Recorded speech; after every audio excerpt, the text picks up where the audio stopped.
Bonjour mesdames et messieurs, bienvenue à ce 5e festival de société en transition. Nous sommes aujourd'hui accueillis par le maire de Sceaux, M. Philippe Laurent. Moi-même, je suis le maire de la ville que Philippe Laurent appelle maintenant ville-sœur, la ville de Bourg-la-Reine. Mais ça te convient, Patrick? Bon, alors. Et donc, ce festival organisé avec les partenariats, en partenariat et notamment avec tous les partenaires transitionneurs des deux villes. Vous le constatez, aujourd'hui, cette séance est complètement dématérialisée, mais on a tenu à la maintenir grâce au numérique. Nous pouvons donc effectivement procéder à cette table ronde. C'est la deuxième table ronde dans le cadre de ce festival. Hier, une première table ronde réunissait les jeunes de l'IUT de Sceaux et le réalisateur du film Douce France, Geoffrey Coenon. Aujourd'hui, nous allons nous situer en 2049 avec Karine Darty-Guépérou et Carlos Moreno. Bonjour. Bonjour à vous. Nous avions prévu également une balade à vélo hier pour justement découvrir les différents lieux de transition qui sont déjà actifs sur les villes. Malheureusement, l'époque ne nous permet pas. Le temps est mauvais et puis vous savez, les règles de distanciation ne nous permettent pas non plus. Voilà, donc bienvenue. Et puis donc, je donne la parole à Florence Presson, maire adjoint de Sceaux. Très bien. Et Anne aussi. Et Anne. Non, pour l'instant. Tu ne parles pas? Non, moi je parle pas. Pas tout de suite. Bien, bonjour à toutes et tous. Bienvenue à Bourg-la-Reine-Sceaux, ce samedi 6 février 2049. Nous sommes très heureux de recevoir Carlos et Karine Darty-Guépérou. Et je vous propose, Karine et Carlos, de vous présenter, de nous parler les activités de vos vies actuelles. Alors, nous sommes en 2049, n'est-ce pas? Je suis toujours politologue, mais après avoir créé en fait mon école de prospective, j'ai été nommée ministre de la prospective. Et c'est vrai que je dois dire que la prospective est devenue une incontournable nécessité, pas uniquement vis-à-vis de nos jeunes, mais aussi vis-à-vis de nos plus anciens qui ont besoin de se projeter sur le long terme. Très bien. Eh bien, bonjour à toutes et à tous. Alors que ça soit en 2049 ou en 1979, année dans laquelle je suis arrivé en France, je suis scientifique, je suis chercheur. Donc, je serai toujours scientifique, je serai toujours chercheur. Sur des problématiques qui me passionnent, donc la ville, les territoires, les bien vivre, le climat et les transitions que nous avons toujours à faire, que ce soit en 79, en 2021 ou en 2049. Très bien, merci. Alors, finalement, nous l'avons échappé belle, parce que je crois qu'en 2020-2021, lorsque nous étions en pleine pandémie, je ne sais pas si vous vous souvenez de cette époque assez lointaine, nous sommes passés à très peu de choses, à une catastrophe finalement, à un avenir très peu séduisant, plutôt même très sombre. Et ça a été effectivement, si on reprend un petit peu ce qui s'est passé en 2020, cette première pandémie, 2021, peut-être élément déclencheur, tout d'abord en février 2021, l'État a été condamné pour préjudice écologique. C'était effectivement le premier grand procès climatique de France. Une mise en évidence que on a tous été à cette époque-là de bonne volonté, de se dire on a signé les accords de Paris, il faut effectivement revoir notre façon de faire, mais qu'on soit politique, qu'on soit famille, qu'on soit enfant à cette époque-là, je crois qu'il n'y a pas eu la prise de conscience de la façon radicalement différente dans laquelle nous devions vivre, continuer à faire un certain nombre de choses. Et puis, il y a eu aussi le travail qui a été réalisé par des jeunes d'une école. J'ai oublié le nom, mais je pense Karine Guy. Voilà. Où ces jeunes-là ont commencé ils ont mis à peu près un an et demi, mais tu nous en parleras peut-être plus en détail tout à l'heure, à réfléchir à 2049. Hein, on parlait, à cette époque-là, on parlait toujours, oui, en 2050, nous serons zéro émission nette carbone. Ça nous paraissait très loin, on se disait, on a du temps. Et eux, ces jeunes, ont travaillé sur l'année pile précédente, la 2049. Et ils ont dessiné un certain nombre de scénarios. Et moi, j'étais particulièrement touchée à cette époque par le scénario d'Eugénie, qui s'était exprimé d'ailleurs à une réunion des entretiens Albert Kahn que le département des Hauts-de-Seine avait mis en œuvre déjà depuis un certain temps. Et elle décrivait clairement que 2049, nous étions tous équipés de puces biomagnétiques qui nous donnaient finalement, c'était pratique, hein, nos bilans de santé à chaque instant, les recommandations d'activité de nutrition, nous identifier comme appartenant à une des 80 000 unités géographiques de France. Chaque unité avait sa ration de nourriture, d'énergie, de mobilité. Il y avait une visiosécurité à tous les coins de rue, alors des caméras à foison, poussées à l'extrême. Pourquoi? Parce qu'il fallait éviter effectivement toutes les dérives, que quelqu'un prenne un peu plus, un peu moins, etc. Finalement, il y avait juste la ville 412. Alors la ville 412, si j'ai repris un petit peu le plan tel qu'elle l'avait imaginé, ça correspondait à peu près à notre secteur. Et 412, ça laissait encore un petit peu de liberté pour les citoyens. Ils pouvaient encore avoir des jardins partagés. Ils pouvaient encore avoir quelques activités extra-professionnelles sans être trop embêtés. Et le risque le plus important, finalement, dans ces villes, dans le scénario qui était dessiné, c'est que les villes étaient la propriété de grands groupes privés, de groupes industriels. Donc, on peut imaginer aujourd'hui, en février 2049, quelle aurait pu être notre vie si la notion de service public, le social, la solidarité, le local n'existait plus. Moi, très honnêtement, je ne vois pas du tout comment on aurait pu vivre autrement que la façon dont nous vivons aujourd'hui en 2049, où nous sommes quand même dans un avenir plutôt désirable, enthousiasmant, que ce soit pour les citoyens comme pour les entreprises, l'ensemble des personnes. Est-ce que Karine, toi qui avais travaillé à cette époque-là avec ces jeunes, tu peux nous rappeler un petit peu ce cadre et petit à petit, je vous laisserai vous exprimer tous les deux sur toutes les étapes qui se sont passées depuis cette fameuse pandémie de 2020-2021 jusqu'aujourd'hui, 2049, dans cet avenir très séduisant. Oui, alors peut-être rappeler que le contexte, pourquoi 2049 déjà? Pourquoi 2049, pas 2045, 2050? Bien tout simplement parce que cette vision, ce récit d'anticipation, tel que tu viens de le décrire, a été rédigé en 2019. Et à l'époque, les jeunes qui ont rédigé, qui avaient une vingtaine d'années, se sont projetés sur une génération.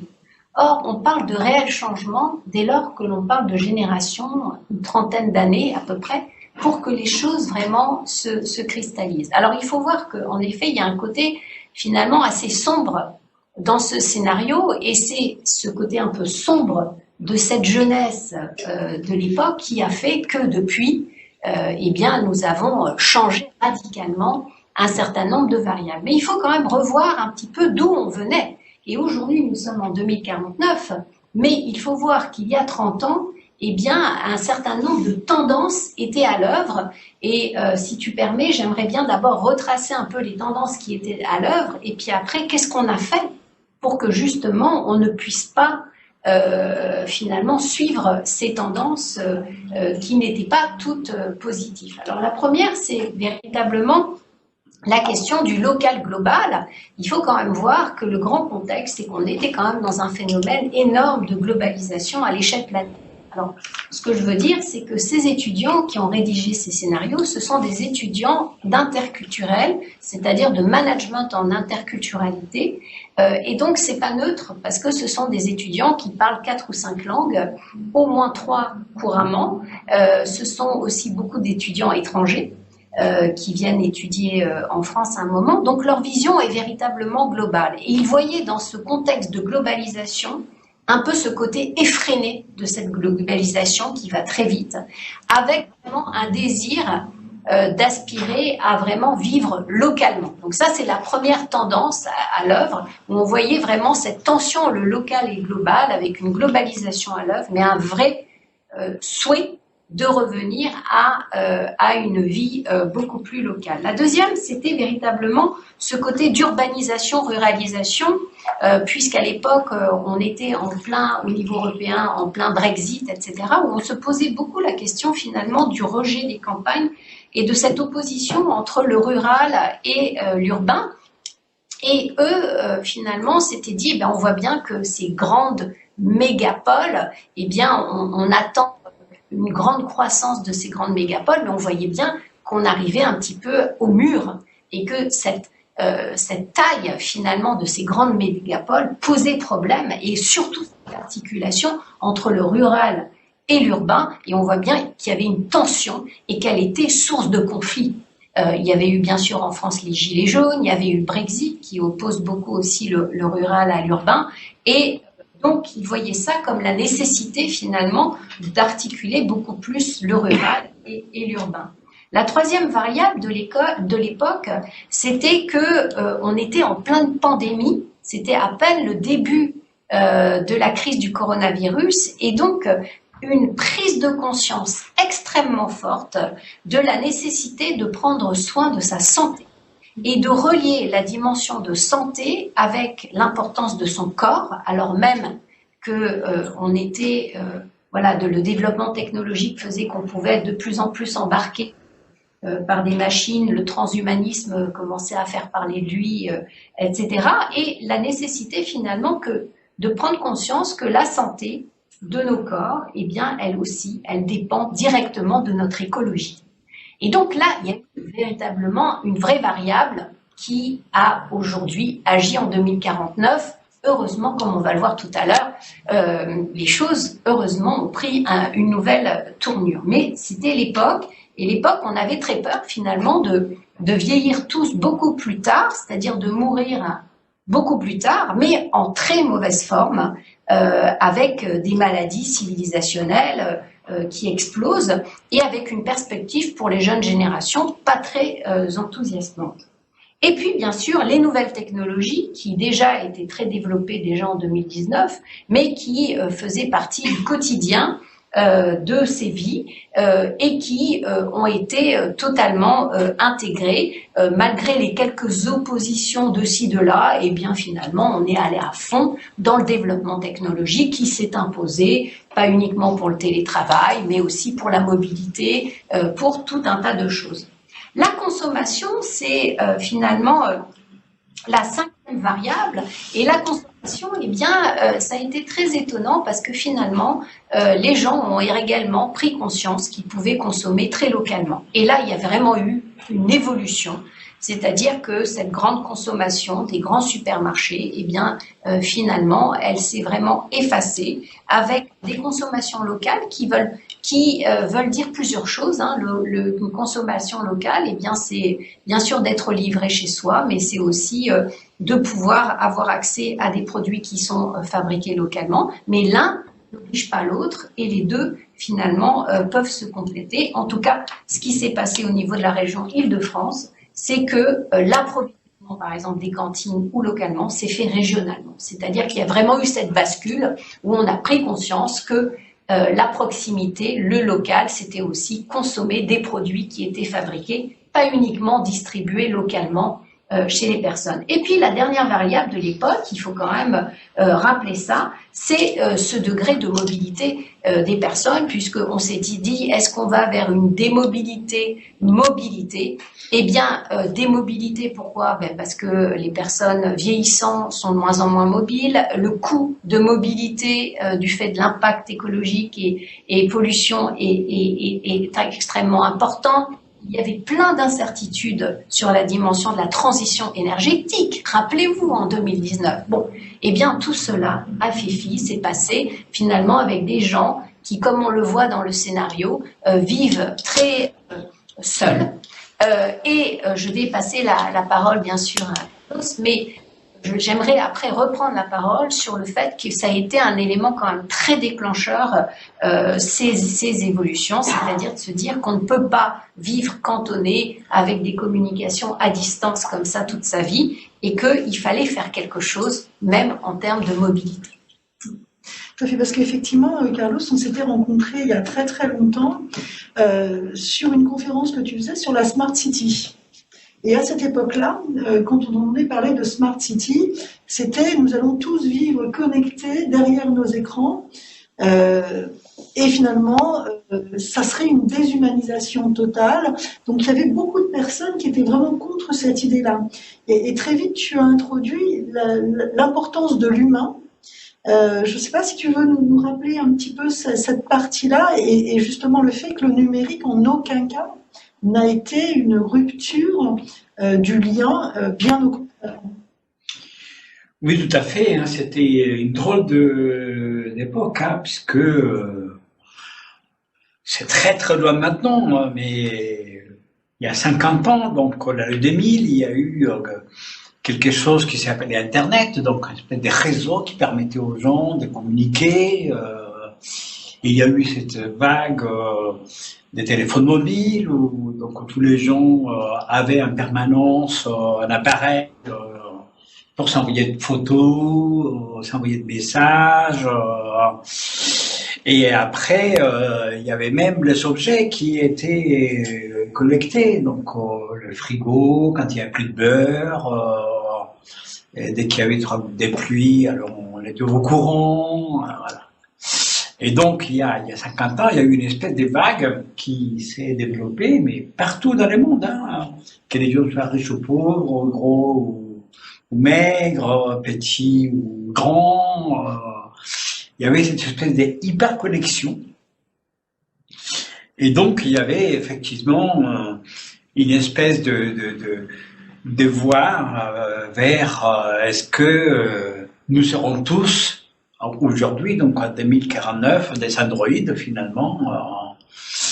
Et il a fallu donc se battre pour que on garde quelque chose de profond dans l'humanité qui est donc son intelligence, sa capacité d'adaptation à tous les changements, à toutes circonstances, et voir la vie avec son cœur. Donc même si on est petit, bébé ou vieillard, garder cette humanité qui l'exprime de plein de manières différentes. Et donc à cette époque-là, quand Internet est né, finalement, il y avait ces grands défis. Comment ferons-nous pour arriver à 2049 en gardant notre humanité? Et comment ferons-nous pour pouvoir dire bonjour à quelqu'un, quelle que soit sa langue, mais avec son cœur? Et c'est comme ça que il y avait finalement un tournant à prendre. Et je me souviens que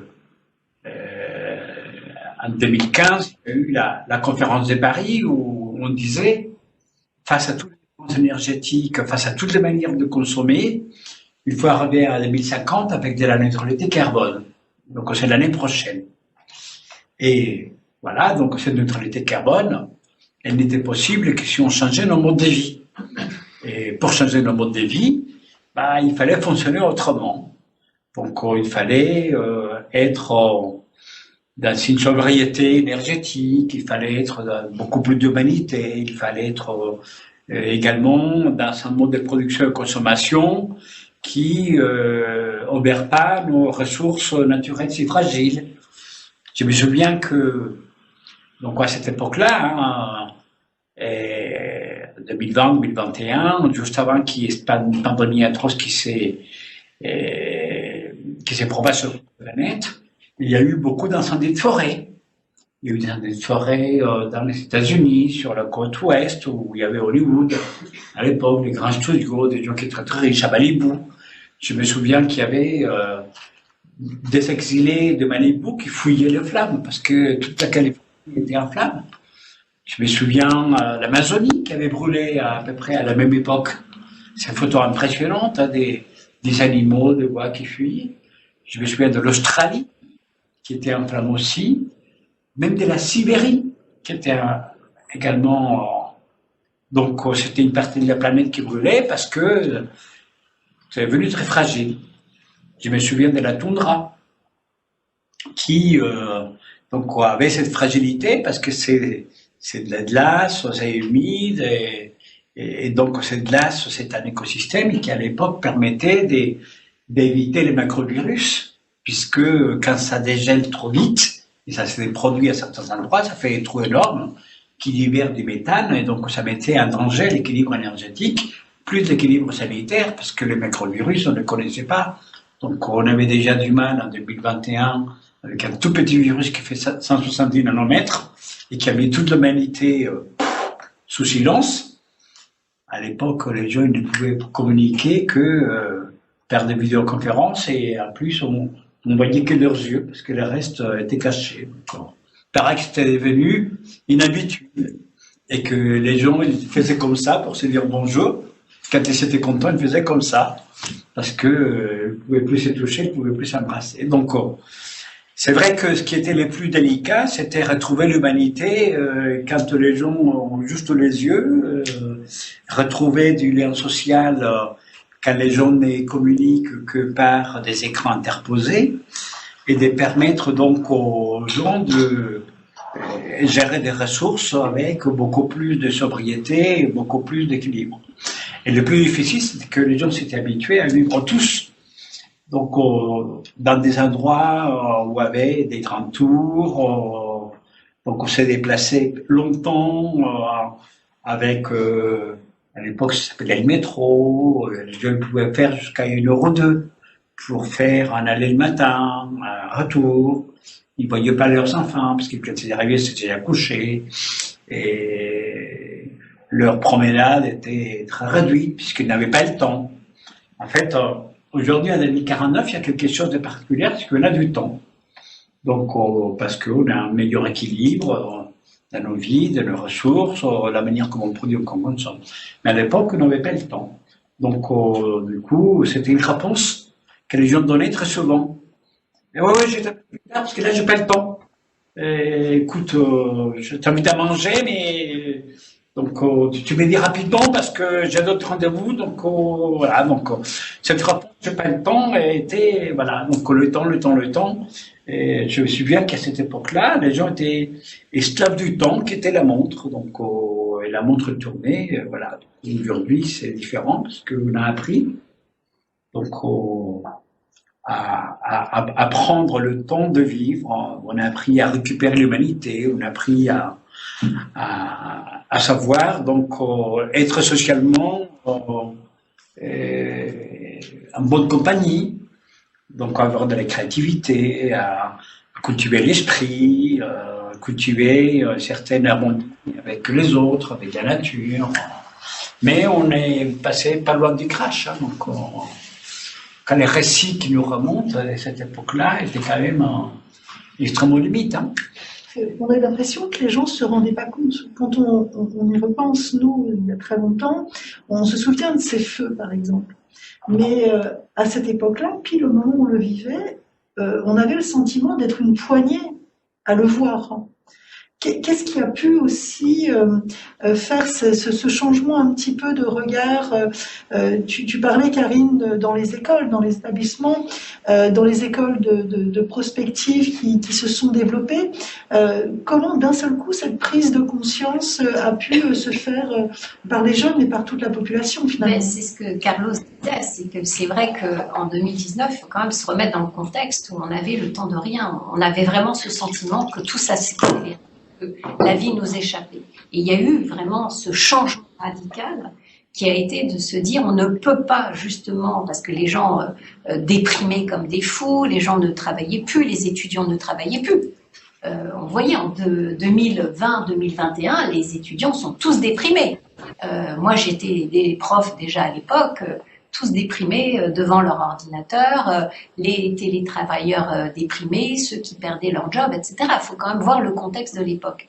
Et donc là, il y a eu vraiment une forme de résistance de prise de conscience qu'on ne pouvait pas uniquement être sur le court terme, sur la réaction, et qu'il fallait un nouveau projet, une nouvelle vision, et surtout se projeter pour édifier finalement une autre société que celle qu'on était en train de vivre. Et donc, le changement a été radical, et cette notion de temps, puisque finalement les gens avaient moins de moyens, les gens étaient prêts à vivre de manière plus sobrement, ils se sont rendus compte à quel point le rapport au temps prenait de la richesse finalement, quelque part, c'était une véritable richesse d'être, richesse de développement. Et donc se sont développés de manière systématique finalement un rapport à la prospective qui avait eu beaucoup de mal, qui avait existé depuis un siècle, parce qu'on avait lancé la prospective au lendemain de la Seconde Guerre mondiale au XXe siècle, mais au XXIe siècle, finalement, on avait du mal à se projeter. Et on voyait bien que tous les projets écologiques,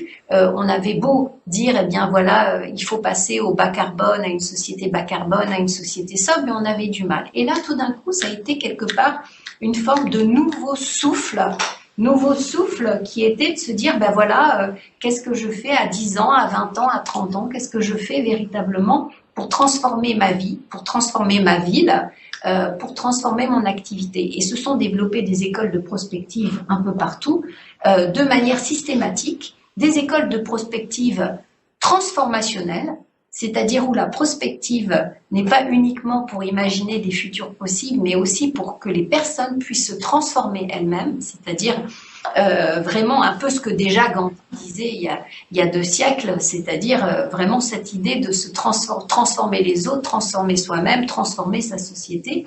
Et c'est devenu finalement, ça a énormément fonctionné, parce que les personnes ont pu, comme ça, sortir un peu de leur torpeur, sortir de ce côté complètement où ils perdaient pied dans cet univers digital qui les enfermait, dans des boucles d'enfermement.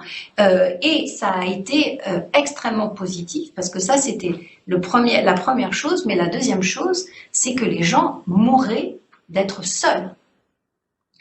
Les gens mouraient d'être seuls. Il y avait une forme d'isolement. Les gens étaient individuels, les gens étaient tournés sur eux-mêmes. Au mieux, ils étaient tournés sur leur famille quand ils pouvaient, mais il y avait vraiment ce côté, il faut vraiment voir l'époque, d'hyper-individualisme. Bon, et vraiment, et là, il faut quand même dire que ça n'a pas été le cas de tout le monde, parce que des villes se sont développées avec autour des grands opérateurs numériques, comme ce qui est décrit dans le scénario, mais des villes ont résisté. Et des villes ont résisté justement en mettant la contribution au cœur de leur projet de société, de politique. Et c'est pour ça qu'aujourd'hui, vous parliez de la ville 412, mais il y a d'autres villes, il y a des villes qui règnent sur des bases de valeurs où en effet Google Town est une des villes les plus attractives. Il y a aussi Wuhan qui est une des villes les plus attractives, Amazon Town qui est une des villes les plus attractives, mais on voit que des villes ont résisté avec leur propre rapport au temps et surtout avec une contribution individuelle, c'est-à-dire finalement avec 2 sociétés qui marchent en parallèle, des sociétés où le collectif peut encore exister. Je vais repasser la parole à Carlos. Mais on voit bien que quelque part, au cœur de ça, c'est la réinvention de la qualité démocratique. C'est finalement qu'est-ce qui nous unit, comment on a fait pour finalement arriver à motiver cette jeunesse qui était encore une fois complètement désespérée à l'époque.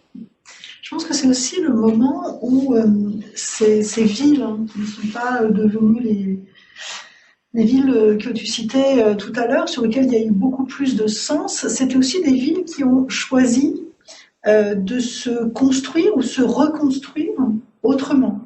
Puisque après avoir été un peu tous enfermés avec ce confinement il y a très longtemps, le retour à... D'ailleurs, cette notion de retour à une vie normale, c'est des mots qu'on a entendus au tout démarrage, et ensuite, on a entendu parler d'une vie finalement avec des projets, avec une autre façon de voir les logements, les habitations. Je me souviens que tu étais intervenu à une conférence à Sceaux et à Bourg-la-Reine où tu avais échangé sur les lieux, l'usage des lieux et la façon dont on pouvait finalement recréer du lien aussi par une nouvelle façon d'habiter l'espace. Absolument, et je pense que on a entamé effectivement ces processus de transformation par rapport à qui nous étions et par rapport à notre environnement le plus proche, parce qu'on a commencé à prendre conscience que il y a la ville avec les infrastructures qu'on connaît, mais que par-dessus il y a la cité. Il y a eu un long travail de compréhension jusqu'à pouvoir vivre autrement que la cité, en fait, il fallait remonter même à beaucoup plus loin. Il y a certains qui ont oublié, donc il y avait un philosophe très très ancien, donc chez les Grecs, Aristote, qui avait parlé des polices. Donc police était, il disait, toutes ces personnes, hommes et femmes, qui se retrouvent dans un territoire pour partager une manière de vivre. Et il disait, l'homme est un animal police, donc police dans le sens de partager des règles qui nous permettent de vivre autour de certains idéaux et qui vont façonner nos modes de vie quotidiens. Et d'ailleurs, c'est comme ça que le mot police, qui était un mot grec, devenu cité donc chez les Romains, et a forgé cette notion de politique, et des hommes et femmes politiques, mais qui s'occupent donc effectivement de la manière comment on vit dans la cité avec des règles qui nous sont communes. Donc cette notion de dire les hommes et les femmes sont des animaux politiques parce que on a envie de vivre ensemble. Et donc cette manière de vivre ensemble a permis de forger également cette notion de proximité dans la cité. Proximité dans la cité, ça signifie de pouvoir trouver chez les gens avec qui on partage un territoire donc des intérêts communs. Et donc on appelait à cette époque-là quelque chose qui est devenu très courant en 2049 pour trouver un équilibre entre nous-mêmes, l'autre, nos ressources, cette notion de commun.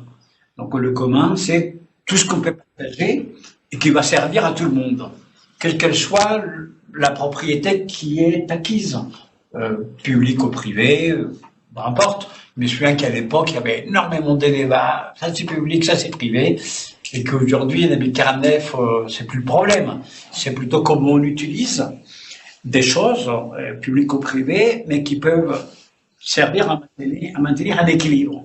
Donc on appelle ça une régulation. Donc le commun, je me souviens, il y avait une femme qui avait beaucoup travaillé sur le commun il y a très longtemps, donc qui a eu le prix Nobel à l'époque, donc c'était vraiment une grande consécration, parce que cette femme, une américaine, Ostrom, avait imaginé que le commun pouvait se prolonger sur le futur, 10 ans, 20 ans, 30 ans, 50 ans, et finalement, elle a eu raison, donc, parce qu'elle a eu son prix Nobel en 97, si mes souvenirs sont bons, il y a 2050, voilà, maintenant, le commun, c'est quelque chose auquel on est habitué, parce que ça contribue à générer, donc cette contribution, ça contribue à que chacun apporte sa pierre à l'édifice de cet exercice donc d'équilibrage. Mais ça ne peut se faire que si on est capable également de vivre donc dans une proximité heureuse. Et finalement, cette proximité heureuse a été un peu une des clés pour pouvoir trouver de nouveaux interstices de vie. Et plutôt que partir à la conquête à l'autre bout du monde, et on a pris conscience que cette proximité heureuse est un premier équilibre entre nous, les autres, et les gens que j'aime, la nature, leurs ressources, et qu'à fur et à mesure que chacun prenne conscience de l'importance d'avoir une proximité heureuse, plein de proximités heureuses étaient des sources d'équilibre. Et donc oui, je me souviens que j'avais participé à ça, mais j'étais à Nice à l'époque, et pour dire que nos manières de nous loger, par exemple, allaient changer. Parce qu'on était habitué à payer pour des mètres carrés, et une fois qu'on pouvait dormir dans des mètres carrés, chacun devait se débrouiller pour vivre dans les restes de la ville. Et je me souviens qu'on avait commencé à inverser cette manière de fonctionner, et que le mètre carré était devenu non seulement un lieu dans lequel j'habite et pour lequel je paye un loyer, mais qu'en plus, il me donnait le droit d'accéder à des commandes de la ville. Un restaurant par mois, un gymnase, un cinéma, des pizzas, bref.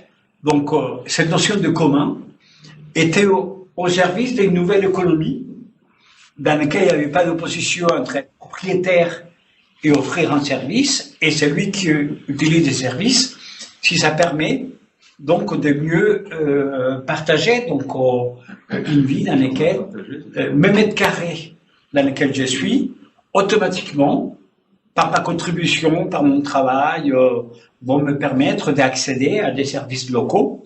Et donc, en fait, c'était la recherche permanente de nouveaux équilibres de proximité. Plus la proximité est heureuse, plus on a des gens qui sont plus enclins à partager des vécus, des expériences en allant ailleurs. Mais on a redécouvert cette proximité et finalement, c'est beaucoup plus intéressant. Je me souviens être allé à Tokyo et à cette époque-là, quand j'étais en train de réfléchir beaucoup sur ça, j'avais rencontré à Tokyo des gens qui avaient dans une même journée 4 activités professionnelles différentes.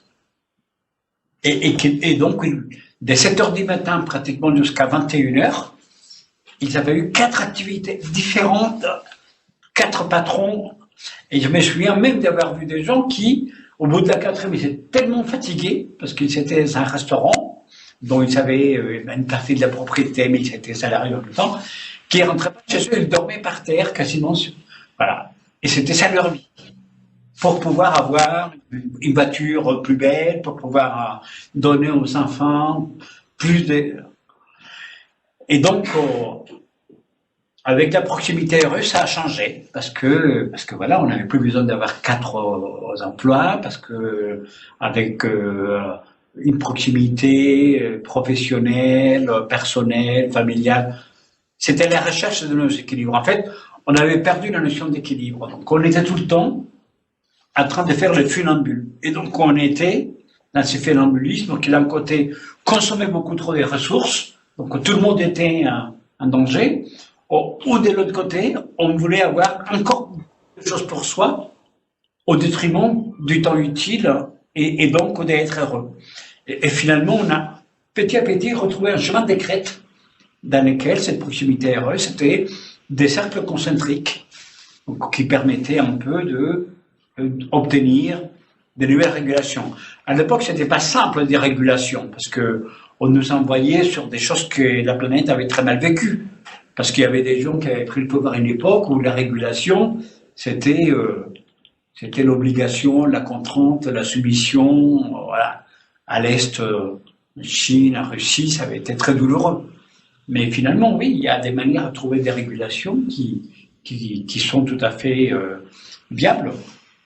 Parce que c'est l'équilibre entre les biens communs, mon désir personnel, ma proximité et une liberté qui est indispensable pour tous et chacun. Mais c'est vrai que ça avait été très très compliqué, parce que je me souviens très bien que dans les années à peu près 2022-2023, quand les 2 maires de Sceaux et de Bourg-la-Reine commençaient à organiser des réunions publiques pour expliquer que est-ce qu'il fallait continuer à vivre en excès de cette façon-là parce qu'on était attaché au mètre carré, ou est-ce que justement il fallait pouvoir réfléchir à du partage, à de la construction, les rapports, je me souviens avec que ce soit les personnes qui voulaient acheter des grands appartements, qui demandaient à voir toujours plus grand, les entreprises qui voulaient construire plein d'immeubles partout, c'est le fait de dire, finalement, avec beaucoup moins de mètres carrés, on peut arriver à dégager beaucoup plus de temps pour vivre. Mais alors là, les 2 maires se sont trouvés avec des manifestations, des entreprises qui ont dit, nous, on ne vient plus construire à Saulnes, à Bourg-la-Reine, tellement c'est le souk. Ça a été quand même très très compliqué pour eux, et il a fallu vraiment des accompagnements. Je ne sais pas si vous vous souvenez, parce que Carlos, Karine, je sais qu'on s'était beaucoup rencontrés, vous aviez eu beaucoup d'entretiens avec les maires pour voir comment vous pouviez, à travers des réunions avec les citoyens aussi, comment arriver à donner l'éclairage suffisant, nécessaire, pour que cette transition puisse se faire dans les meilleures conditions possibles, parce que ça a été quand même très difficile pour eux. Hein. J'aurais pas aimé être maire à ces moments-là, dans ces grands changements quand même.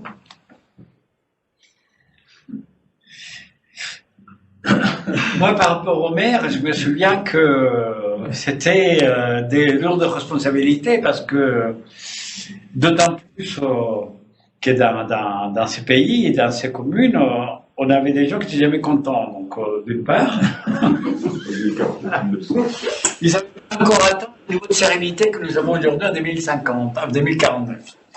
Parce qu'on a trouvé un chemin d'équilibre. Donc, en fait, dans un système très déséquilibré, il y a cette capacité à refuser des choses. Donc, quand il y a eu la pandémie, donc il y avait des gens qui ont donné des masques et qui ne voulaient pas de masques. Et si après, on le disait qu'il fallait rester chez soi, mais pourquoi tu veux rester chez moi? Et si on leur disait que maintenant il fallait prendre certaines mesures pour protéger, donc ils disaient mais bon bref. Donc il y a toujours cette difficulté qui ramène à la chose publique, la responsabilité des maires, et donc ça a beaucoup changé maintenant, jusqu'en 2049. Cette notion d'équilibre permet d'avoir donc une gouvernance dans laquelle une fois qu'on atteint certains équilibres, on peut beaucoup plus facilement maintenir une relation de sérénité. Mais à cette époque-là, la sérénité n'était pas démise, on va dire. Mais il a fallu une pandémie très dure pour que les gens prennent conscience en fait que il fallait trouver ces nouveaux équilibres. Donc, je me souviens par exemple, rien que les maires pouvoir appliquer les vaccins, il fallait quand même demander d'un côté si on peut les savoir, de l'autre côté que les citoyens acceptent si on peut vacciner. Hein. Donc, c'est un chemin très long, finalement, de pouvoir obtenir de la part des habitants, en fait, en tout cas à l'époque, pour qu'ils soient en dialogue et non pas dans un état un petit peu le client. Oui. Un peu être dans un état de client où on attend effectivement des clients. Oui, c'est ça, des clients. C'est ça, absolument. Et je pense que ça a été un des défis les plus importants, mais qui ramène toujours pour moi cette notion d'équilibre. Donc, en fait, nous sommes aujourd'hui dans ces situations où la recherche, maintenir les équilibres est essentiel. Et à cette époque-là, c'était extrêmement difficile. Et donc, le responsable politique à l'époque, je pense que c'était assez courageux aussi de pouvoir naviguer dans un univers qui n'est pas facile. Parce que il y avait aussi le secteur économique, comme tu disais à l'instant, qui voulait beaucoup plus, sans forcément faire attention à l'équilibre 2050, neutralité carbone. Donc on peut construire beaucoup et loger beaucoup de monde, mais ne pas être en face avec ces équilibres-là. Et vice-versa. Les gens qui veulent chacun leur maison individuelle pour avoir plus de confort, plus de mètres carrés, c'est qu'il n'est pas posé et très indigne avec ce besoin de sobriété, de ressources. Mais c'est pour ça que je pense que ce travail qui a été fait autour de la prospective que tu appelles transformationnelle, qui est tout à fait juste, est indispensable, parce qu'il fallait montrer aux gens, en fait, que c'est une ligne de crête dans laquelle nous sommes aujourd'hui et qu'on peut d'un côté et de l'autre tomber. Donc, si on continue à construire, on détruit l'environnement, et de l'autre côté, si nous satisfaisons uniquement nos besoins individuels, pareil. Et de l'autre côté, on ne peut pas fondre l'individu dans la masse. On a déjà vu que ça a été désastreux. Donc ne peut pas faire disparaître le besoin individuel d'aspirer à un certain épanouissement. Mais de l'autre côté, on ne peut pas donner la primatie non plus à toute activité individuelle comme désir, comme source de qualité de vie. Donc c'est ce que j'appelle un équilibre à construire. Et c'est pour ça qu'à cette époque-là, je disais qu'il y avait un travail très important à faire de retrouver cette proximité heureuse qui me paraît être donc avec des cercles concentriques différents et un bon point d'équilibre. Et que donc la proximité des responsables politiques des maires était pour moi le pivot. Parce que c'est eux qui peuvent jouer ce rôle, non pas des cours à transmission. Je n'ai jamais aimé les mots qui disaient à cette époque-là, les cours à transmission, c'est pas les cours à transmission, c'est vraiment le pivot de l'obtention de l'équilibre. Donc, ils n'ont rien à transmettre d'un pouvoir central à l'époque qui avait du mal à avoir les gens. C'est vraiment les générateurs de cette notion d'équilibre. Et quand ces responsables locaux sont en capacité de gérer ces équilibres, ben, la vie du pays est bien différente. Je me souviens que donc à cette époque-là, en 2021-2022, il y avait beaucoup de craintes de ce qui pouvait se passer dans des pays par des élections ou des gens qui aimaient pas, des gens qui avaient une autre couleur ou une autre origine, voilà. Mais c'était à l'échelle des pays. Mais quand on descendait au niveau local, c'était complètement différent. On avait des maires qui étaient tout à fait à l'écoute de ce qui s'est passé, où on s'en fout de la couleur, de la religion et des origines. Mais dès qu'on votait à l'époque en démocratie au niveau de tout le pays, bah, c'était atroce, hein, parce que très vite on avait des gens qui étaient très hauts en pratiquant un discours d'exclusion parce qu'ils s'appelaient Mouloud ou même Carlos ou Pedro ou Natacha.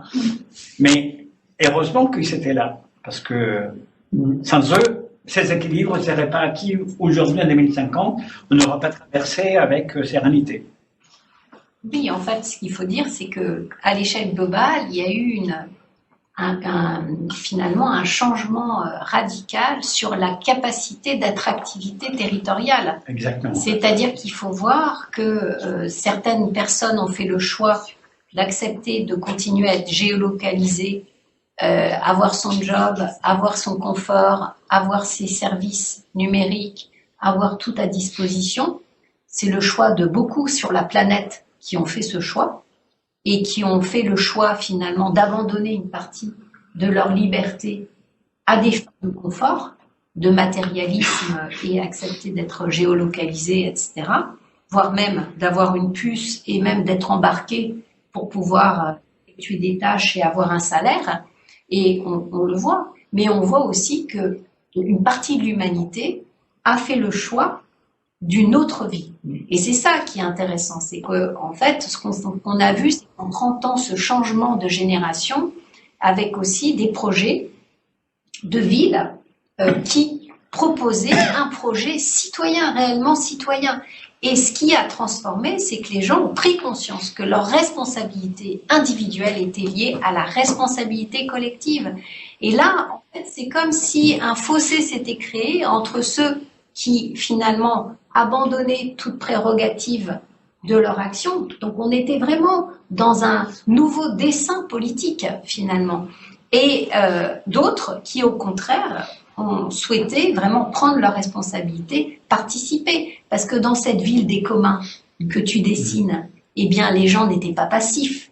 Les gens étaient actifs. Les gens s'entraidaient. Il y avait tous ces projets intergénérationnels qui ont fait que les gens ont pu arriver à se dépasser, à ne pas être malade, à ne pas rester malade. Qu'est-ce qui a fait que tous ces arbres millénaires ont pu se maintenir?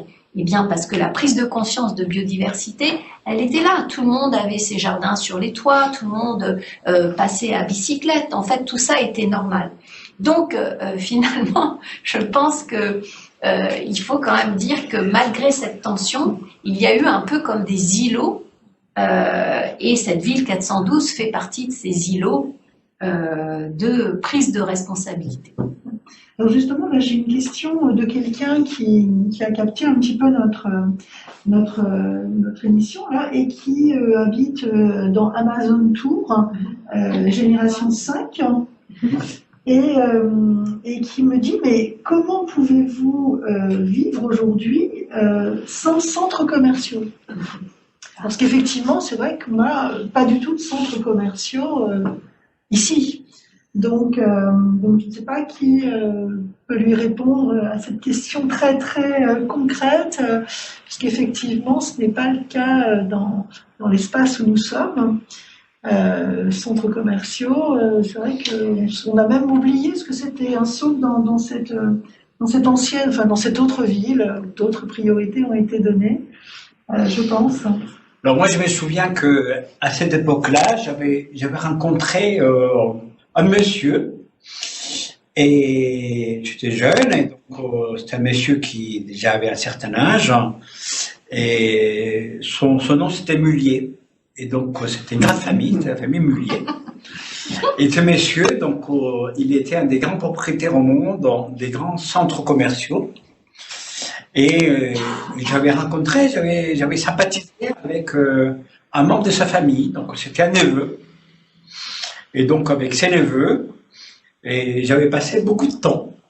Donc, je me souviens, j'avais passé quasiment 17 mois à discuter avec lui.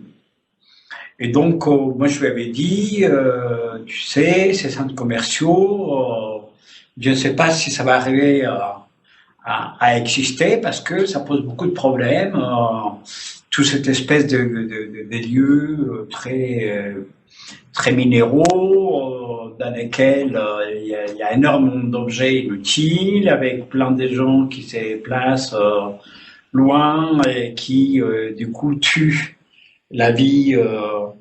Et donc, au départ, il ne me croyait pas trop, mais finalement, il s'est emballé. Et donc, voilà, c'est monsieur, en 2021, en février 2021, et il a dit à Mullier, on va créer une nouvelle manière de faire nos courses. Et donc cette société s'est appelée une conférence de presse les 3 février 2021. Il a annoncé que ça allait changer et que ça allait s'appeler Blood, qui est donc l'acronyme fait l'abrégé des neighborhood, donc de voisinage. Et donc, nous a été créé en 2021. Donc, le 3 février, avec un projet à 10 ans, pour transformer tous les centres commerciaux, en tout cas qui appartenaient à cette famille, donc qui a plein de noms différents, Auchan, etc., et le convertir dans des lieux dans lesquels, petit à petit, ça serait plus des centres commerciaux, mais ça serait des lieux de proximité, des lieux de vie. Et donc, ils ont commencé à disparaître. À la place des centres commerciaux, ça devenait des lieux avec des appartements, avec des centres culturels, des centres de santé, des ateliers d'apprentissage, etc. Et voilà qu'on petit à petit les centres commerciaux ont disparu, et que maintenant en 2049, on ne sait même pas ce que c'était. Et c'était un pari très osé, hein. Donc quand le 3 février, il y a eu cette conférence de presse, c'était une conférence de presse monde, parce que ça touchait énormément de commerciaux dans le monde entier, donc au moins dans une vingtaine de pays, pour dire, on va faire des non-centres commerciaux, c'est-à-dire que Mullier s'est fait retirer de ses propres centres commerciaux.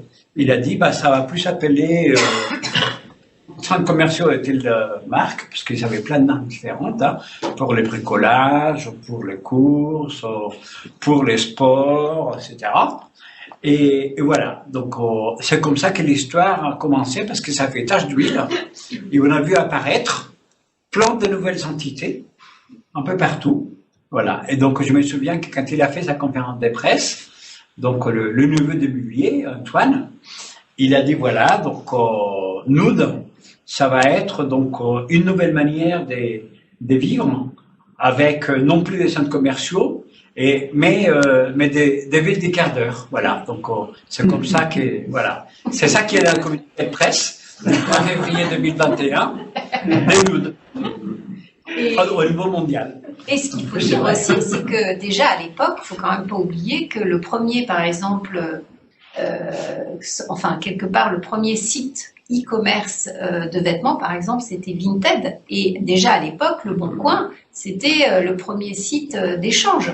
Donc en fait, tout ça, en fait, c'est à exposer quelque part. C'était un petit peu comme ça touchait de plus en plus de monde. Déjà en 2019, c'était plus une minorité de gens qui pratiquaient le troc, qui pratiquaient l'échange. Mais là, maintenant, ça s'est totalement généralisé. Aujourd'hui, on ne pourrait pas comprendre comment la voisine ne donne pas des œufs, ce qui était déjà l'époque en 2019. Moi, je me rappelle, c'est déjà l'époque. Mais donne des œufs avec toutes ces personnes qui aussi n'ont pas un métier, ont plusieurs activités. Donc, il y a bien sûr les jardins qui ont été mis à disposition pour la ville, mais aussi toutes les personnes qui ont un balcon, qui ont un jardin ou un toit, et bien aussi cultivent. Et il y a beaucoup d'échanges. Il y a un autre rapport à la consommation, et ça c'est vraiment complètement ancré dans notre quotidien. Et Philippe Laurent, justement, est-ce que vous vous souvenez un petit peu de cette transition en 2022-2024 à peu près? Quels sont un peu vos souvenirs de la situation, de ce que vous avez vécu en tant que maire? Je suis maintenant très très âgé. Vous n'avez pas pris de ride, hein? Non, mais j'ai en fait, en préparant cette émission à laquelle je vous remercie d'avoir bien voulu m'inviter. Enfin, je remercie Madame le maire d'aujourd'hui. Non, j'ai retrouvé dans mes archives un texte qui a été publié dans le magazine. À l'époque, on appelait ça Sceaux Magazine parce que il y avait un petit bout de la ville 712 qui s'appelait Sceaux. Enfin, je reviendrai. Donc, dans ce magazine-là, j'avais écrit j'ai publié une interview et la phrase qui était dans l'interview, c'était l'implication citoyenne. Attends, je vois pas très bien. J'ai plus des très bons yeux. Hein. L'implication citoyenne est la condition de notre réussite commune. Alors, je me dis que finalement, à cette époque-là, on voyait déjà un petit peu clair dans tout ça. Mais je vais revenir, mais je voudrais revenir sur le nom. Voilà. Donc à l'époque, on était les petits territoires que tout le monde donnait comme perdus, hein, enfin ce qu'on appelait la commune. Vous voyez, c'était pas la ville, c'était la commune. Enfin, c'était autre chose. Et ils portaient des noms qui étaient liés à leur histoire ou parfois on ne savait même pas pourquoi ça s'appelait comme ça. Donc, il y avait Bourg-la-Reine, voilà, Sceaux, Antony, enfin voilà. Et j'ai déjà commencé à cette époque-là, je m'en souviens, à abandonner les noms pour des numéros, des lettres. Par exemple, il y a presque 200 ans, enfin, il y a eu la ligne de chemin de fer. C'était il y a 200 ans, mais c'est pas si vieux que ça. La ligne de chemin de fer entre Paris et donc cette commune de Sceaux, elle s'est appelée la ligne de Sceaux. C'est normal, elle est de Paris à Sceaux. Et puis, dans les années 1970, tout ça a changé et on l'a appelée la ligne B du RER. C'était plus technique. Là, on avait fait disparaître déjà, à cette époque-là, hein, déjà en 1970, on avait déjà fait disparaître le nom. Bon. Et donc maintenant, on a des numéros dans les villes. Mais, comme vous l'avez dit, il y a en effet des groupes et des territoires qui ont pu résister, même avec les numéros. Et dans les années 2021, 2022, 2023, il y a eu un grand débat sur l'organisation, en fait, comment il fallait organiser le pays sur le plan institutionnel. Et en fait, il y a eu une sorte de redécouverte de la commune à travers l'application citoyenne et à travers les associations. C'est-à-dire que la démocratie représentative à l'échelle de la commune a continué à vivre en étant renforcée par sa capacité à organiser une démocratie participative. Et ça s'est fait au niveau des communes parce que c'est plus simple, c'est plus petit, les gens se connaissent mieux, voilà, on peut mieux expliquer les enjeux, faire des rencontres à quelques dizaines, alors que au niveau national, c'est évidemment extrêmement difficile parce que ça passe forcément par le numérique, ça passait forcément par le numérique et que ça pouvait être quand même un peu, faut bien le dire, un peu manipulé. Donc, le fait que les gens, sur un petit territoire, sur une petite communauté de quelques milliers de personnes, puissent se rencontrer physiquement, éviter la manipulation numérique. Et c'est pour ça que les communes, finalement, cette idée de commune, elle est restée quand même si administrativement, ça s'appelle plus comme ça, ou même si ça marche plus comme ça, elle est quand même restée. Et aujourd'hui, en 2049, s'organise une vraie résistance pour revenir donc au fait communal. Voilà, c'est pour ça, ça explique les manifestations actuelles que nous voyons un peu partout sur rendez-nous les communes, rendez-nous. Voilà. Voilà, 2049, on manifestera pour rendre les communes. Extra. Mais justement, vous aviez, Philippe et Patrick, été assez novateurs dans la démarche un petit peu à un moment donné de la rénovation d'un des immeubles qui faisait partie de la... je ne sais plus comment on appelait ça, SEM, mais ça n'existe plus, ça. Mais cette nouvelle reconfiguration un petit peu d'immeuble avait fait un petit peu de bruit à l'époque. Vous aviez imaginé effectivement un lieu beaucoup plus avec, je crois, j'ai plus vraiment en tête, mais il y avait des espaces un peu communs pour l'ensemble des personnes qui habitaient. Au-dessus, c'était des logements plus petits. Ça avait un peu chamboulé les choses quand même. Hein. On avait imaginé une modularité en fait, capable de s'adapter aux besoins de chaque foyer ou personne, à la fois dans l'immeuble et à la fois autour de l'immeuble, en fonction des capacités, des souhaits, des envies, du temps disponible, etc. Les gens pouvaient habiter et s'investir différemment. Je pense qu'en la matière, puisque moi à l'époque j'étais maire adjoint à la ville durable, on avait vraiment innové. Mais on avait préparé ça très longtemps à l'avance via une conférence citoyenne à laquelle on avait convié absolument tous les habitants de la ville qui déjà souhaitaient s'impliquer. Très bien. Merci beaucoup. Je ne sais pas s'il y a d'autres questions. Le chat n'est pas ouvert facilement pour tous les participants en fonction des liens de connexion. Donc, je vous rappelle, vous pouvez envoyer un SMS avec peut-être questions ou des sujets que vous souhaiteriez évoquer.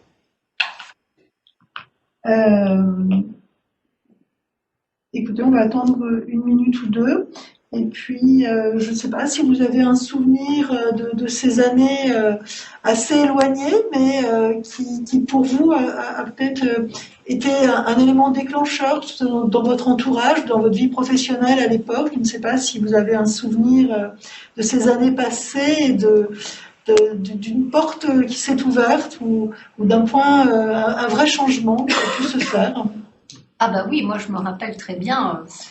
en tant que maintenant à présent responsable de la prospective, ça paraît complètement naturel, mais il faut voir qu'à l'époque, ce qui a vraiment été un élément déclencheur, quand plus personne, quand les jeunes n'avaient pas de boulot, ne pouvaient pas trouver leur stage, ne pouvaient pas travailler du fait de, rappelez-vous, cette fameuse pandémie qui a quand même duré quelques années, voilà, par la suite, eh bien, il y a eu un phénomène d'entraide intergénérationnelle. Et ça a été l'élément déclencheur, c'est-à-dire que tout le monde, les jeunes, les anciens, ça a été vraiment l'élément déclencheur qui a fait que, voilà, ils sont entrés dans une transformation avec un objectif beaucoup plus long terme et ils ont, à travers des expérimentations, parce qu'il faut voir qu'à l'époque, c'était radicalement nouveau, c'était vraiment de l'innovation, c'était des expérimentations à l'échelle des communes, à l'échelle des villes, et bien des quartiers, et bien pour justement trouver une possibilité de contribuer, mais aussi de vivre de sa contribution au niveau du plus local, de cette proximité heureuse, comme l'appelle Carlos. Eh ben, j'ai un souvenir personnel, parce qu'en fait, quand j'étais jeune, donc au bien longtemps, en 2049, donc c'était dans les années 2000, donc j'avais habité à la dernière rue d'une autre commune qui s'appelait Bagneux à l'époque, et elle donnait donc juste devant l'église de Fontaine-Heureuse, et en face c'était Sceaux, donc c'était vraiment l'intersection. Donc la rue où j'habitais c'était le Général Sarrail, donc la dernière de Bagneux, l'église de Fontaine-Heureuse et les Gémeaux. Donc il y avait un cinéma et il y avait tous les ans un festival de jazz qui s'appelait So What. Et donc j'ai toujours navigué dans cet univers-là parce qu'à l'époque donc j'étais professeur, j'étais étudiant et ensuite professeur à Cachan qui était de l'autre côté de la Grande Avenue.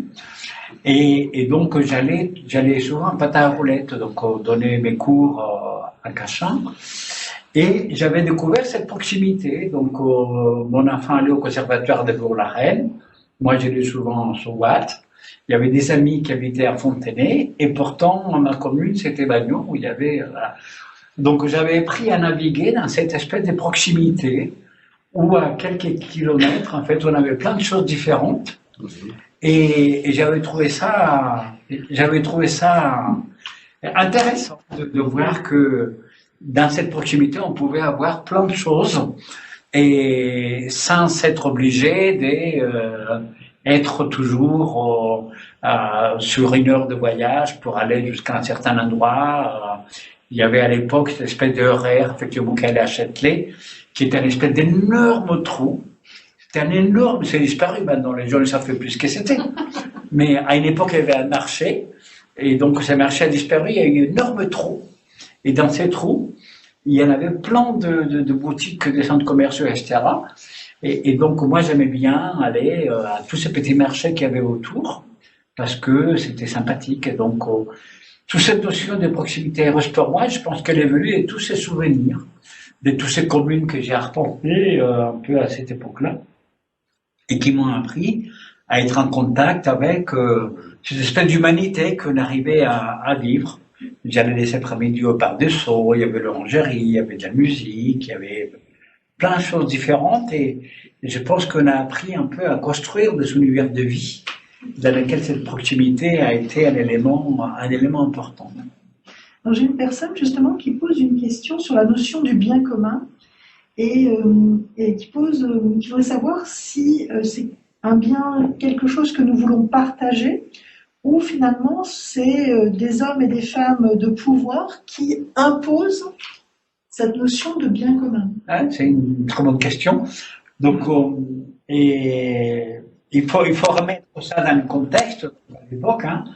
Et on était au XXe siècle, il y avait beaucoup de réflexions sur comment on pouvait partager sans la contrainte, parce qu'il y avait eu des expériences très très malheureuses.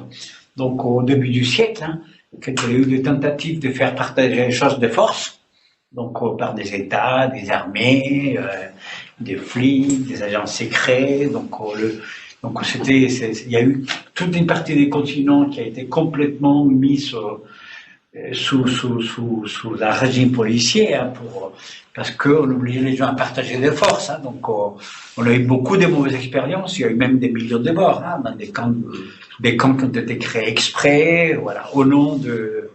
Et donc cette prix Nobel, Elinor Ostrom, elle a développé une idée qui était le commun comme pas uniquement des objets physiques, mais des objets matériels ou immatériels, ou peu importe qui les possède, puissent servir à améliorer la qualité de vie de la catégorie des gens qui sont concernés, un territoire ou une communauté ou un secteur géographique, y compris les règles et les lois qui peuvent gérer donc cette notion de commun. Donc, ce que le Ostrom a proposé, c'était un mode de fonctionnement dans lequel ce partage, il peut se faire par l'initiative citoyenne, par des personnes privées, par des entreprises ou par des gouvernances locales.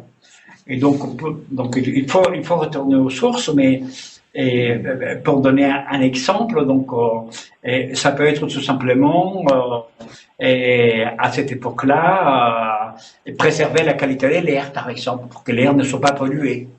Je me souviens qu'à cette époque-là, il y avait eu des jeunes, des personnes qui ont défilé, ils sont même fait condamner en État parce qu'ils n'avaient pas respecté le commun, parce qu'il y avait tellement de voitures à l'époque qui polluaient, que les communs qui est l'air étaient empoisonnés, qu'il y avait beaucoup de morts, jusqu'à 40 000 morts par an.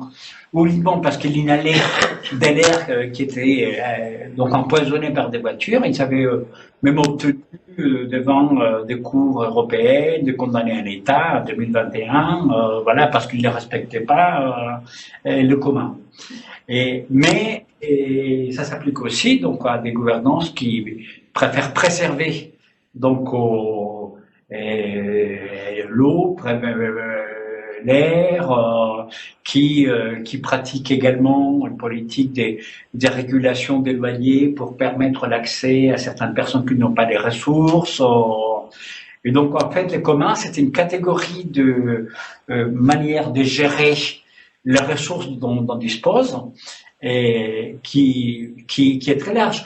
Je me souviens qu'à cette époque-là, il y avait même des multinationales qui passaient donc une normalisation qui s'appelle les B Corp, donc le Business Corporation, qui est donc des entreprises. Il y en avait une qui s'appelait Danone, qui produisait énormément de yaourts et des activités laitières, qui était devenue une B Corp parce que son objet social était d'une entreprise, mais qui faisait attention à la qualité de vie des hommes et des femmes qui travaillaient là-dedans.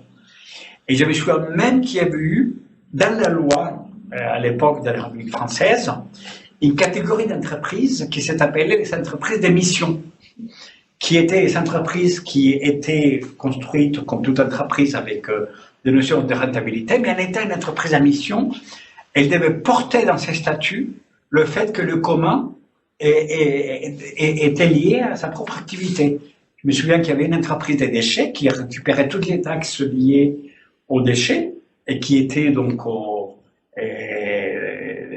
dédiée à gérer ces déchets-là, et qui était une entreprise qui était devenue une entreprise à mission, puisque sa raison sociale, c'était de pouvoir faire que ces déchets puissent être dans un cycle de vie circulaire. Donc ça s'applique aussi bien à des entreprises que à des personnes physiques, à des associations, ou alors à des gouvernances au niveau soit de la ville, voire des États qui peuvent pratiquer des nouvelles lois, des nouvelles règles. Mais c'est vrai que le numérique a beaucoup aidé à ce moment-là, puisque moi je me souviens d'une application qui s'appelait MyLabel, où avec le code barre, on pouvait effectivement dire si moi je suis attentif à l'égalité homme-femme dans les entreprises ou aux objets sociaux, etc. Eh bien, on avait à ce moment-là le produit qui apparaissait comme étant plutôt favorable, donc je vais pouvoir l'acheter sans aucun problème parce qu'il répond à mes critères. Et je pense que quand on a pu rendre, grâce à ces outils-là, visible, hein, c'est pareil, il y avait aussi à un moment des capteurs d'air. Quand on a pu voir la qualité de l'air selon l'usage que je fais, je pense que ça a été aussi un élément déclencheur important. Hein, et ça, c'est effectivement un atout. Patrick, si tu veux... Non, je voudrais simplement dire que là, en 2049, ce qui est vraiment différent par rapport à 2020, c'est cette notion de commun ou de common. Hein. Et on voyait des prémices en 2019, vous l'avez dit Quintet, on l'a dit avec les jardins partagés, ce qu'on ne pouvait pas imaginer avant. Et aussi dans la recherche. Mais vous avez parlé d'Internet qui est apparu dans les années 2000, peut-être un peu avant, mais très vite les chercheurs se sont rendus compte que avec l'open data, on pouvait avoir accès à l'ensemble des données du monde. Mais on a attendu 2030 pour y arriver, parce que on avait encore un frein qui était cette notion de propriété, qui a beaucoup évolué. Hein, parce que l'open data, à ce moment-là, ça fonctionnait pas, parce que, est-ce que ça appartient à ce pays-là? Est-ce que ça appartient à l'université? Est-ce que ça appartient à l'individu? Et donc, c'est quand on a effectivement transcendé cette notion, une autre notion de propriété, que, effectivement, je pense qu'il y a eu le déclic pour arriver à cette société aujourd'hui, qui est différente, et qu'on apprécie tous, cette société du commun. Absolument. Alors, il y a une dernière question que je prends et après on sera obligé de s'arrêter. quelqu'un qui pose la question, est-ce que le lien social en 2049 est si différent du lien social qui existait dans les villes en 2020, 22, 23 par exemple? Est-ce qu'il y a une vraie différence dans ce lien social entre les personnes? Oui, il y a une grande différence, c'est que finalement, à l'époque, en 2020, eh bien, il y avait des personnes qui étaient très individualistes, très tournées sur elles-mêmes, et d'autres qui étaient très investies dans des associations, mais c'était ou l'un ou l'autre, en fait. On avait vraiment des populations qui étaient finalement, et ce qui a vraiment permis cette transformation dont je parlais tout à l'heure, en fait, elle s'est réalisée parce qu'il y a eu justement une rencontre entre l'émancipation individuelle et l'interdépendance collective. Et à l'époque, déjà, on sentait que on voulait réinventer notre relation aux autres, mais on avait du mal, on n'était pas dans l'empathie, on était très tourné sur nous-mêmes. Il faut dire qu'on héritait d'il y a 30 ans, 40 ans, d'hyper-individualisme. Alors donc oui, là, ce qui a vraiment changé 30 ans après, en 2049, c'est qu'on a pu allier finalement notre souhait de pouvoir se développer, s'émanciper individuellement, mais tout en interagissant beaucoup mieux avec l'autre. Et pourquoi? Parce que finalement, cette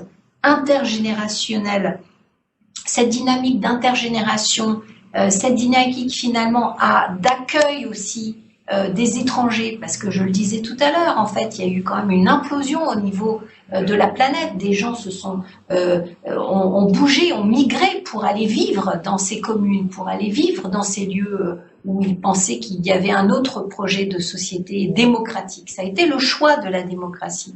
Et donc, par ce choix, ça a été une nouvelle forme d'interdépendance basée sur l'empathie. Et ça n'existait pas en 2020. Et maintenant, c'est très naturel. Et c'est parce qu'il y a cette empathie que finalement, la commune vit et que cette qualité démocratique s'est réinventée. Oui, juste pour finir sur ces sujets-là, je pense que en 2049, on a réussi à trouver ce à quoi j'ai fait toujours beaucoup d'attention dans mes propos, c'est cette notion d'équilibre. Et on a réussi à équilibrer donc trois choses qui sont liées. Donc, je parlais du temps, qui était le temps qu'on dédie à la production pour contribuer à créer une richesse collective, parce qu'il est indispensable donc au travers des activités. Mais il y a aussi donc ce temps de créativité, donc dans lequel on est capable de cultiver donc l'intellect et d'offrir de l'innovation. Et également il y a l'équilibre avec le temps personnel, qui est le temps de l'intimité familiale, le temps également de l'intimité spirituelle, parce que il faut aussi réfléchir par rapport à l'esprit et les cosmos, quelles que soient ses croyances, ou peu importe, c'est important d'avoir cette facette aussi. Et donc, le lien social, en 2049, est intéressant, à concilier ces trois choses-là. Il faut s'en souvenir que les mêmes Grecs dont j'ai parlé tout à l'heure, quand j'ai parlé d'Aristote et l'animal politique et polis, les mêmes Grecs, ils savaient à l'époque, donc des temps très très très anciens, donc on est en train de parler beaucoup de siècles en arrière, ils savaient trois temps. Donc ils savaient les temps chronos, les temps de la production, ils savaient les temps de l'innovation qui permettaient de créer de nouvelles choses qui étaient les kairos, et ils savaient les temps de l'immanence, de la spiritualité, du cosmos, de la cosmogonie. Donc on est à Lyon. Et je pense que le lien social est vraiment un lien social fort en 2049 parce qu'on arrive à concilier ces trois temps. Le temps du calendrier dans lequel on est capable de produire socialement, le temps de la créativité où on est capable d'innover de plein de manières différentes, et le temps de la spiritualité où on se pose des vraies questions parce que nous sommes là que pour une période, même si en 2049 on vit plus longtemps, et nous sommes quand même dans la permanence. La permanence, ça veut dire que nous sommes mortels, que nous sommes fragiles, et que pas grand-chose suffit pour qu'on ne soit plus là. Donc, soit personnellement, soit collectivement. On le voit. Et donc, qu'on a en permanence à gérer ces équilibres. Et que ces équilibres disparaissent, nous, on disparaît. soit collectivement, soit socialement, soit personnellement. Et donc le lien social maintenant, en 2049, il est sympathique parce qu'on réussit à créer ce triple équilibre qui se reflète avec les triples équilibres également de nos activités, écologie, donc pour que nos ressources soient également donc toujours à un correct état, économique pour qu'on puisse produire une richesse qui est partagée, et voilà, parce que c'est indispensable pour pouvoir acquérir un certain niveau de vie, et social parce que chacun de nous doit également donc prendre conscience de l'autre, de nos fragilités. Je vais laisser la parole à Anne. Un grand merci à vous. Oui, un C'est grand un plaisir. merci. Simplement pour vous rappeler qu'il reste 4 films à voir, 2 aujourd'hui et 2 demain. L'illusion verte et The Great Green Wall pour aujourd'hui et 2040 tout s'accélère demain, et que sur le programme et donc sur les sites des villes vous retrouverez tout ce que Florence a inventé un joli terme, on appelle maintenant les transitionneurs, ce qui vous permettra de les contacter. Bonne soirée à tous. Très bien, ben merci à toutes et tous. Merci pour l'invitation, Et puis, Florence. Philippe. À bientôt. Bonne soirée. Au revoir. Au revoir. Voilà.